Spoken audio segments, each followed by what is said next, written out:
is the Japanese knife. But remember they talked about in the video how the Japanese knife had a straight blade? His actually has a has a slight curve and the point. Most Japanese blades, they like she said, it's shaped like a rectangle, and it has a pretty much it goes a straight curve on it, so it doesn't have a point. Yeah, so he said he really likes that knife. So if I didn't introduce y'all, this is Chef Gamble, Tyrese Gamble. We met in culinary school. So I'm so glad that he could be here with us today. I've been cooking since I was about 8 years old. Prepared my first full meal when I was 12. Just recently graduated from culinary school. I got a job as a sushi chef about a couple years ago, just before the pandemic started. So that's where my sushi experience came from. Excited about today to go ahead and get show you guys some neat little tricks in the kitchen when it comes to sushi. It's a very fun thing to do, but it's also can be very dangerous if you don't know what you're doing. But today we are going to work through the ins and outs, and hopefully everything turns out good. Moved to Mobile back in 2014. Oh, where are you from? Jacksonville, Florida. Oh, cool. I knew there was something I liked about you. I'm a Floridian. See there? But as far as me, I moved here in 2014 to Jacksonville. Met my wife, got married a couple months later. Well, I met my wife while I was in Jacksonville. We had dated for 2 years. Then I moved here and we got married. And been cooking in restaurants here ever since. Started at Chick-fil-A, worked at some bistros. And then about 2 years ago, just before the pandemic started, I was working at a sushi restaurant for about 1.5 years. And that's where I got all my sushi experience from. So pretty much, yeah, that's how I got my sushi experience. I graduated from, just recently graduated from culinary school this past year, 2020. Hear that oil popping. Makes us something around me. I'm really happy to hear that. So y'all see how he's actually chopping? This is a technique I haven't learned yet, but this is your goal. You want to not let your knife leave the board. Yes, the tip of your knife should never leave the board. That's how you maintain control of the blade. Because when the tip of your knife comes off the board, that means the knife can go anywhere. That's how it turns to the side, and most people end up nicking their finger and getting blood everywhere. I'm not a fan of cuts. I'm not a fan of blood either. So I do my best to avoid it. I have done it. It happens. It's going to happen. You're working in the kitchen. You're gonna have a bunch of scars on your fingers. It just happens. I'm not gonna say there ain't no way to completely avoid it because they have cut-proof gloves, which I recommend getting if you're not good at knife skills yet. Yeah, we have them here. Okay, good. Other than that, the more you practice with it, practice on small things like pieces of fruit, vegetables. As far as today, we are going to be making a couple rolls, doing some sashimi with this tuna. And we've got some octopus that we're going to experiment / play around with. Yeah, because I didn't tell him I was getting that. And we got some nice vegetables over here. We're going to make a couple sauces. I know a lot of people like spicy mayo with their sushi. I like spicy mayo with my sushi. So we're definitely going to make that, as well as a ponzu sauce as well. Just a nice little dipping sauce for the rolls. I believe one of the rolls is going to be a California roll. We can do as well as a Whatever you think. a tuna and avocado roll. I believe we can get out here and we can do a little vegetarian roll with these vegetables. I think we got some cucumbers, some carrots, some mango. Oh yeah. Throw some mango in there. But we're gonna have some fun. Try not to fall asleep on me, please. If you start getting bored, start painting the little things so she knows. Yeah. So I know. And I jump on the table and start dancing or something just to keep you out of the way. It's okay. So what are y'all doing now? We're pretty much getting these rewrapped and ready. So I mean, tell the class, but pretty much the reason we're rewrapping these is so when we start to roll the sushi, they're nice and firm and tight and they don't come unraveled. And also kind of helps guarantee that there's no little bitty pieces of plastic in your rice. When you bite down, you won't be wondering what's so chewy. But that's pretty much what we're doing now. Yeah, so that's pretty much what we're doing today. Right now we're gonna get some prep done. So we can have everything in order. I know I'm pretty sure she taught you guys about Mise. It's pretty much just having everything in place beforehand, because you don't want to be running around like a chicken with his head cut off in the middle while you're trying to cook. And the less steps you make in the kitchen, the better, because if you're standing on your feet all day, you don't want to be walking around either. Thank you. All right, so what we've done so far is this is the sushi rice. You cook the rice, you spread it out, and then you add rice wine vinegar to it until it sticks to your hand. All right, what next? Okay, so what we're gonna marinate this octopus with is a sambal, and it's pretty much just a Japanese pepper sauce. It's really good, and it adds a really good flavor to it. And we're gonna add some soy sauce and some lemon juice. And the lemon juice is going to the pores of the octopus up, and it's going to give it a good citrusy flavor. So hopefully, we at the end of it, when we put it in the sushi roll, and I combined it with a couple other things, it should be really good. So You probably wouldn't want to eat that octopus just like that then. I mean, you could. Okay. If you like stuff without flavor and taste. Yeah. I think it's just like a muscle, basically, right? Okay. Yeah, pretty much. Okay. So you want to go ahead and do that, and what I'm going to do. So how much of this? Not a lot of lemon juice. Okay, just a splash. Yes, and you can go ahead and use the rest of the soy sauce that's in this bottle. And when you get to this, let me know. Okay. Okay. Do I need more soy sauce? I've got Oh no, more that's bottles of good. soy sauce. That's good. Okay. All right, so we're going to use 2 was different. tablespoons. Okay. So y'all see that? Just 2 shop. tablespoons. Okay, he's doing what Chef Douglas used to tell us to do. You make sure that you massage that into that. Isn't that what he would say?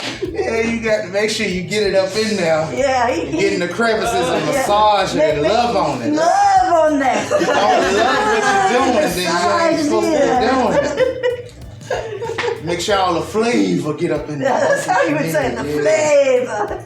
So what we're gonna do, that's all flavor packed and stuff. Gonna sit this off to the side and just let this Sit for a little while? Yes, Okay. you can cover that with some plastic. Okay. Thank you. Well, that actually looks pretty. You want to see what it looks like? It smells really good. Yeah, it does smell good. There you Wish I go. What could do you smell it. think? Yeah? Give me a thumbs up or something. Man, they're really Ron's active. like, no. They're really active though. like This to is see. the most active class I've ever seen. Yeah. Miss Baxter, I like to see. Oh, you want to see? Uh-huh. Can I get a shot for my camera as well? Ooh, that does smell good. Me too. Hey, she wants to see. She wants to see too. Thank you. Don't leave the cameraman out.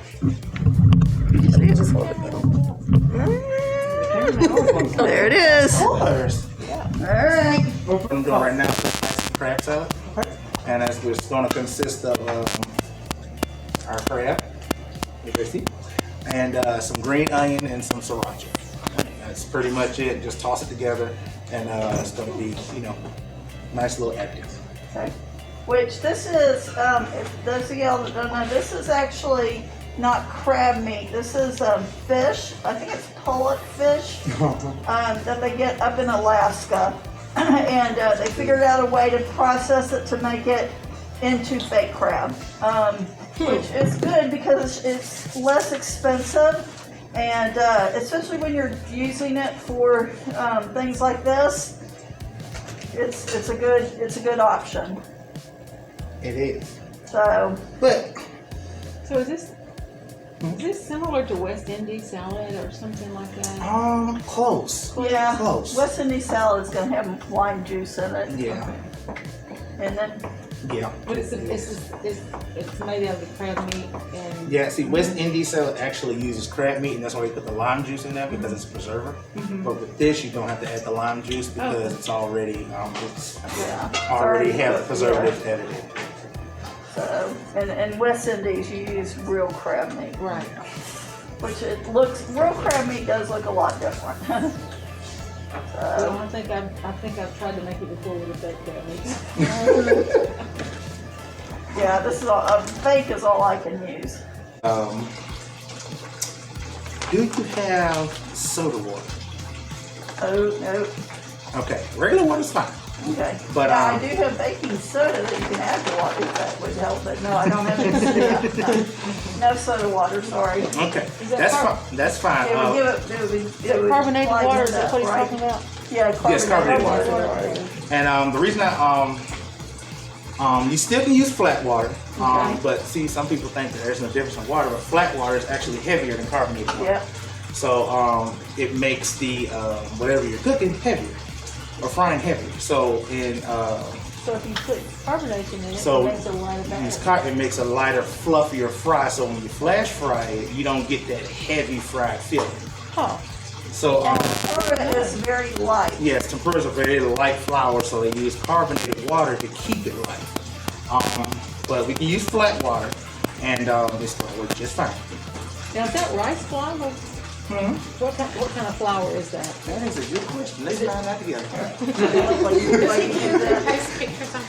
So this is wheat flour, starch, corn powder, salt, rice powder, gluten, pepper powder, baking powder, garlic powder, onion powder, and vitamin B. It's a lot It's mostly wheat flour.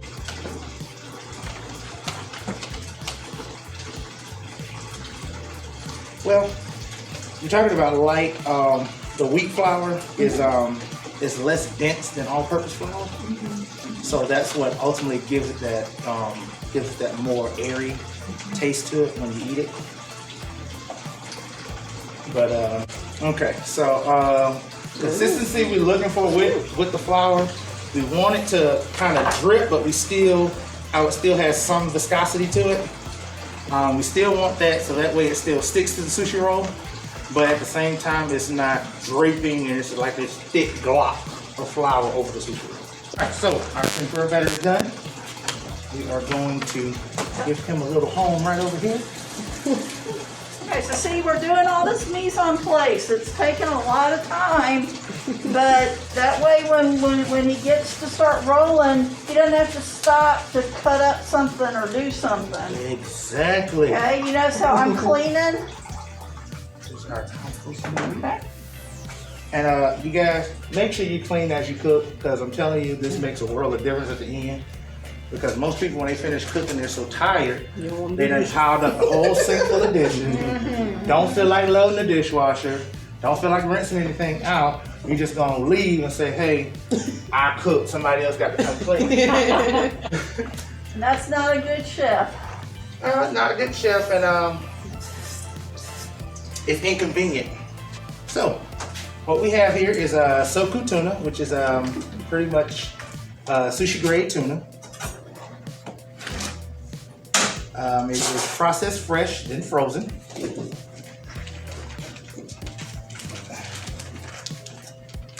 And if you ever decide to get one of these at home, if it ever looked ashy or like somebody threw baby powder on it, throw it out because it's old.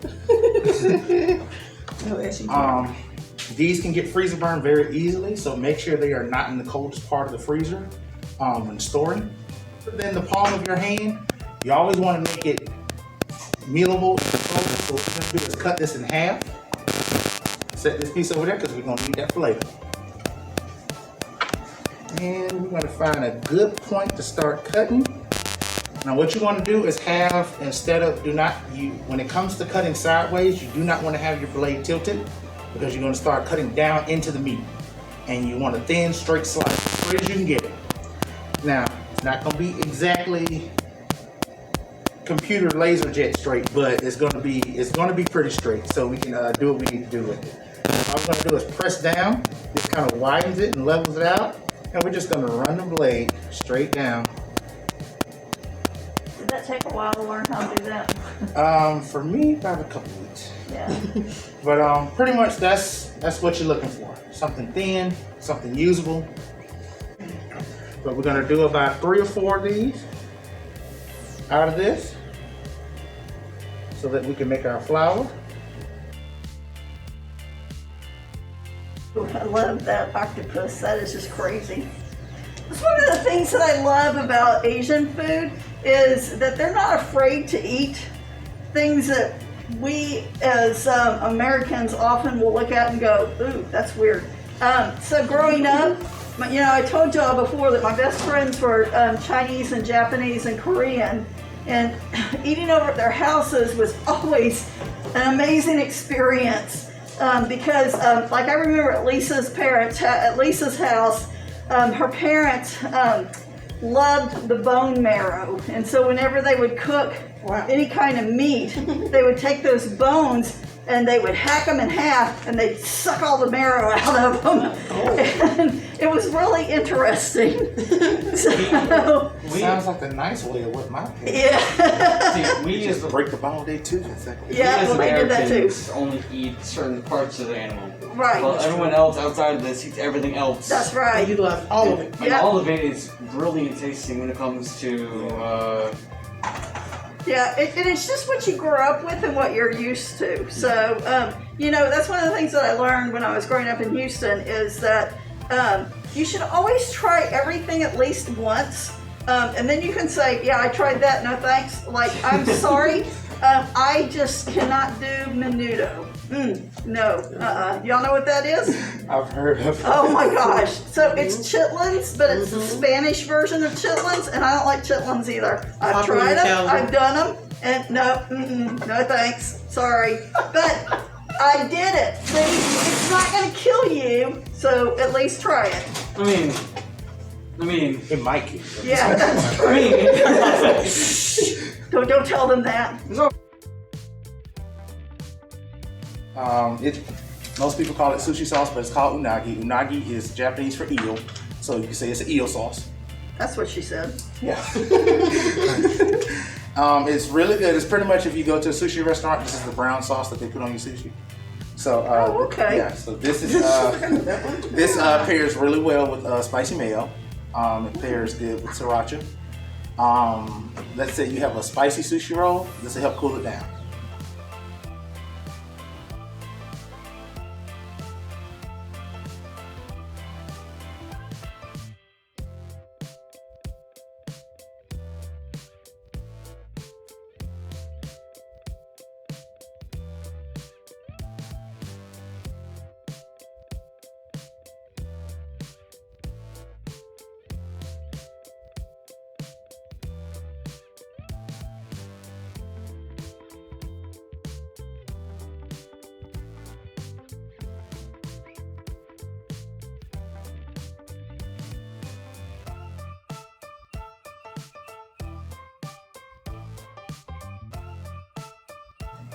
So, Oh God, the chilies just hit my nose. well, that must be Yum. Okay, David. It was just like that, which I made yesterday. Oh yeah, that curry. The fact, the curry that they made yesterday, it hit the tongue, there was no flavor, a little bit of spice, it was good. Then it hit the back of the throat, then like someone kicked me in the back of the head. Yeah, exactly. And I don't That's know, a good way to describe it. I don't know what caused that, that's good curry. That's what caused. and I did not like it, I really enjoyed it.